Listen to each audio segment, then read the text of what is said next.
winner steps inside the ring with the great Andre Ward.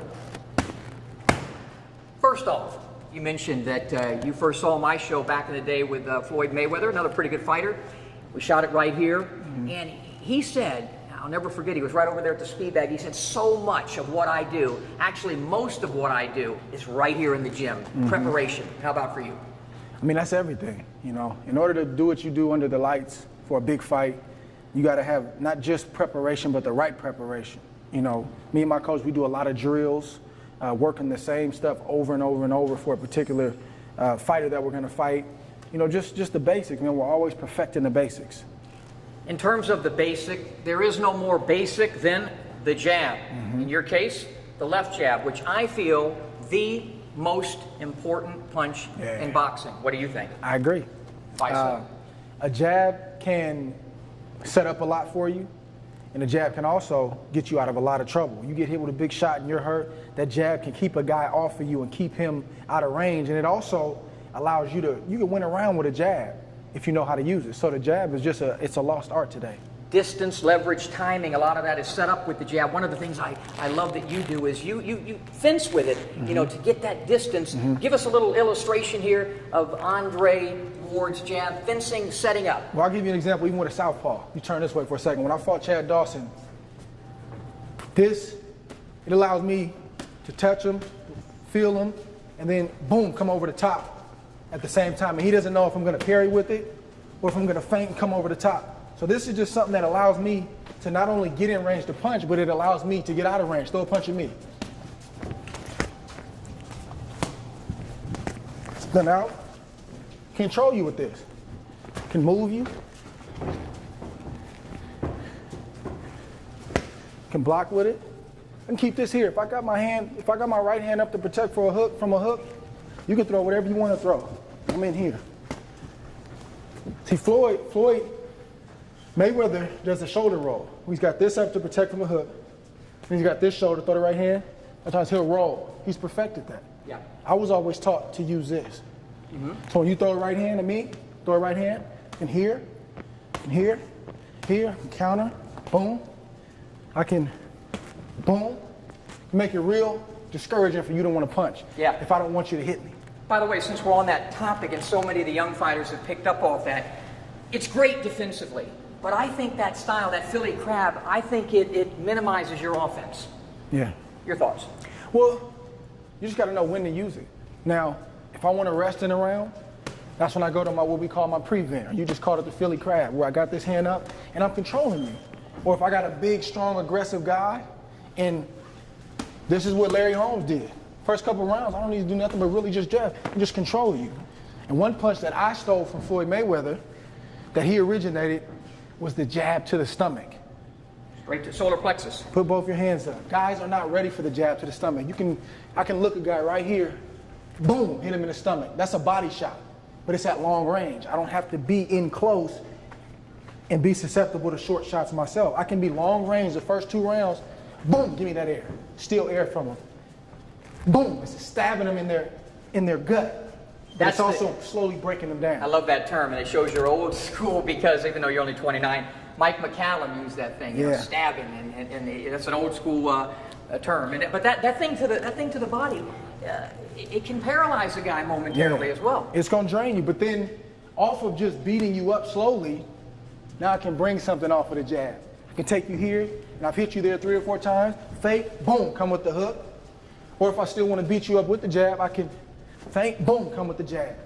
I can do that all night long, and then I look you here, boom, I go back downstairs, and that's just discouraging. That's one of the things I've noticed about you, that you work the entire body. I'm not saying you stray low, I'm just saying you work upstairs, downstairs, upstairs. What dictates that? Yeah, everything's a target. Everything's a target. And, you know, I'm a clean fighter. Sometimes things, you know, you hit a guy and it's a foul or whatever, but it's not intentional. But the main goal is I want to beat you up and I want to break you down. And again, and I get caught up in this sometimes. Us young fighters today, we want a clean, knockout, real kind of shot, or I don't want to throw. But you got to understand, you may fight a guy with a tight defense, and you got to break him down. You can hit a guy, boom, on his arm. You blocked it, but I still hit you. Yeah. Here, boom, boom. You may block this punch, but it hit you. I didn't hit you in your stomach like I wanted to, but I caught you here, and if I hit you there 4 or 5 times around for 10 rounds, you're going to start to feel it. And then I start to... So you don't always have to hit the target. You don't always have to hit the target. You got to understand that the whole body's a target. One of the things I've noticed about you is sometimes you're throwing a punch to set up another punch. Yeah. Give us an example of that. Talk about that. Yeah. Well, like I just mentioned with the jab, for me, a lot of times, it'll start with a jab. So I don't even have to throw a punch, and I can see what you do if I feint you. Okay, Smitty's got his left hand down. Boom, can feint you. I can step out here, boom, come over the top. That's a let's pick your hand up. Sometimes I feint this way, boom, and the guy will drop that. So I say, okay, I feinted him one time. Feint him again, okay, did it again. Feint him a third time, I got him. Boom, boom, boom. Come with 2 or 3 shots because every time I feinted you, you dropped it. You dropped it. This time, boom, I made you pay for it. That, in the ring, that's amazing, that time of recognition. You know, to be able to think in the eye of the storm and dissect a guy. With you, I call it, maybe you'll like this, instead of hypnotize, with you, I call it hypnotize a guy and be able but to make it work. Yeah. It's one thing to think it, but to make it happen. Yeah. And that's where the mind thinking in the eye of the storm, as Ray Leonard told me, was his greatest ability.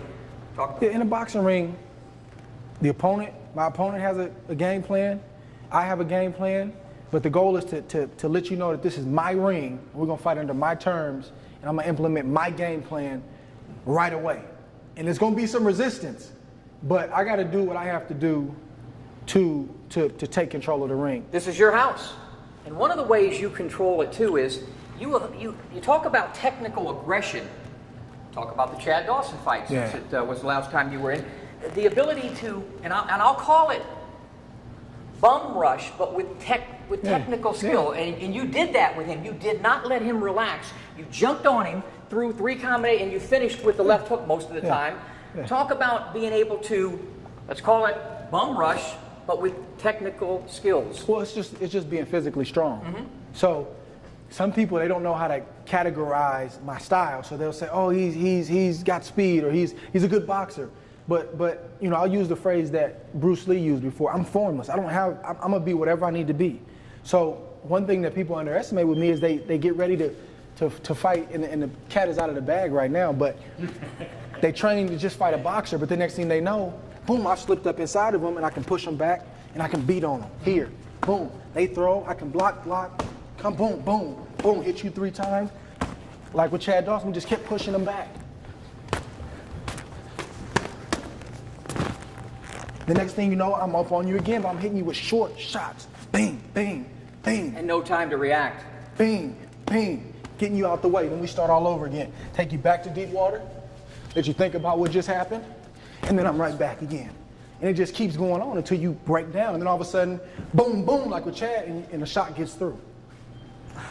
Combination punching, I think, has become a lost art with a lot of fighters. It seems like they don't finish combinations. You will use the left jab and occasionally a lead right, but you're a combination puncher.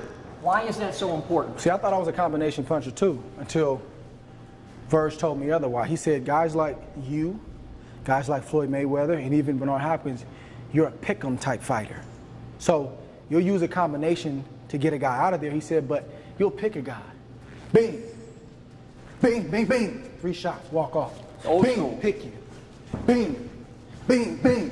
So you see Floyd, and they say, oh, he's only throwing this amount of punches around. Yeah, but he has a 70% connect rate. And I think me, Floyd, and maybe Bernard, we're up there as far as the connect rate. Bob Canobio from Counterbox told me yesterday that you're third, but your level of competition is a little bit better than the other guys. Canelo's second. Yeah, Canelo's second. So we'll pick you to death. And then when I see, oh, he's weak, or I just hurt him, then I step up, and now I'm a combination puncher to finish you. I've just hurt you, so I'm going to the body, to the head, back to the body, boom, until I drop you or the referee waves off the fight. But in between there, I'm going to pick you, 2s and 3s, maybe a 4-punch combination, and back to the jab. You're a physically strong dude. A lot of guys, I don't think, realize how strong you are. Shane Mosley said the same thing in his prime. He felt these guys didn't realize my strength because they saw all that speed. And one of the things that you do is bodying off a guy. It seems like you control, in the phone booth even, you know, you control the other guy's body. And talk about that and how you do it. My inside game, and I still feel like it's evolving, like that came from just years of drilling with Verge. Him saying, listen, in the pro ranks, you're not going to always be able to be here. You got to learn to slip up inside a guy and not favor any hand. That means not just want to throw the left hook to the body, and if it's not there, throw it, but just throw. Muscle a guy back. Let him know you're in a fight. Hold him down. Boom, boom. Get him out of there. Push him back. That's rough on a guy.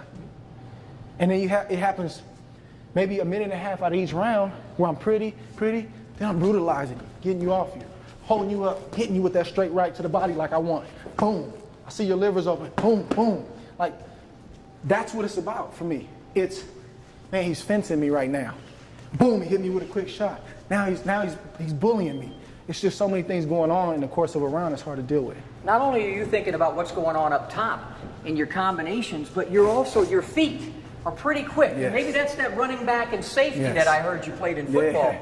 Because it seems like when you're on the inside with a guy, you're able to, with just in a few seconds, line up his body and be able to angle off, you know, side to side, one side or the other, to set up whatever combination you need to get in, whether it be a left uppercut, right uppercut, or left hook, right hook, whatever. Talk about that. Let's illustrate. Yeah. Let me tell you this real quick.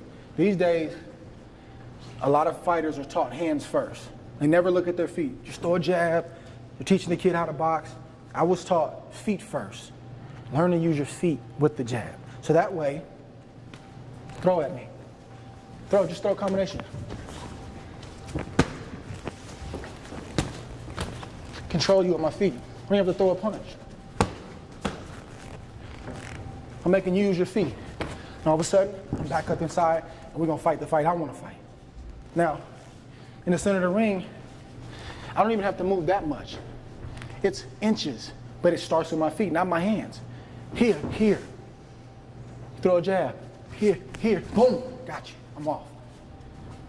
So it's the feet that... Feet first. If you haven't trained your feet the way that I've trained my feet, you're going to get tired. If all your mitt work is in place with your coach here, and you got to throw pretty combinations, but you're not moving your feet, but I'm drilling my feet every day, moving my feet, learning how to move like this, and we get into a situation where you have to move your feet faster than you want to, plus you're getting hit, it's going to be rough. How does a fighter learn that? You have some God-given talent. How does a guy learn that? Well, it's like I said with me and my coach, drills. Right. Drills in the ring where I want to stand here and look pretty with Verge. He's like, no. Come behind the jab, track me down, and then let go of your punches. And then I'm coming at you, get out of the way. Just years and years of drills. One of the things that I constantly gripe about, probably because I'm old and we never used them in my day. Ali never used them, Ray Robinson never used them, Ray Leonard never, are mitts. And I know they're an effective tool. I know they're important, but they are the most overused thing in boxing with these young kids coming up, in my opinion. I'll just let you comment one way or the other, because I don't know what your opinion is. Well, it just depends on, what your preference is. Some guys never use them. They've been great fighters, like you said. I don't know if Ali ever used it. Never. I don't know about Ray Leonard. I mean, those guys bang the heavy bag. Yeah. But it just depends on, I like it personally because it works my hand and eye coordination, and we're able to simulate a real situation. I can bang that bag, it can sound good, and it can look good, and there's a place for that to build up my power, work on the power in my single shots. But if this man can create a situation for me where I have to think, react, and then he can come at me with the mitt, and I have to get out of the way like a real fight, for me, that has benefited me. Then how important is it the guy holding the mitts then? Because I doubt everybody works the mitts and knows what to do like Berchelt does. I mean, you look at I never looked at this when it came to trainers. And Verge used to always say, man, if you look at probably 80% of mitt work, it's all in place. Guy has a pretty target here, pretty target here, pretty target. And you hear pop, pop, pop, pop, pop, pop, pop. He said, and I'm going to be honest with you, I don't like a lot of the drills we do because it takes me out of my comfort zone and it makes me work my whole body instead of just standing here banging away looking pretty. But when I get in the ring, it transfers over. When I compare you to other fighters, I go back, I don't know, you won't remember, well, you probably will. You better remember the name Henry Armstrong. Oh, yeah. 3 titles at one time. And then I think of guys, there's some Leonard in you. Mm-hmm. There's some Holyfield in you. There is. Yeah. And there's some Bernard Hopkins. Yeah.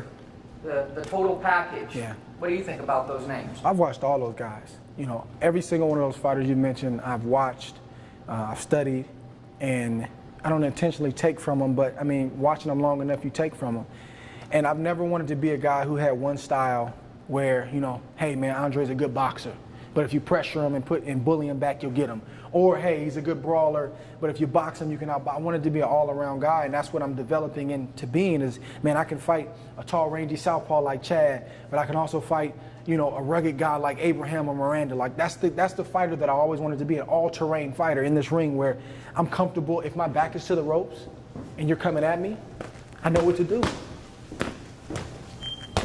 I'm comfortable in the center of the ring. And counter I can do. I'm comfortable backing you up if I gotta push you back.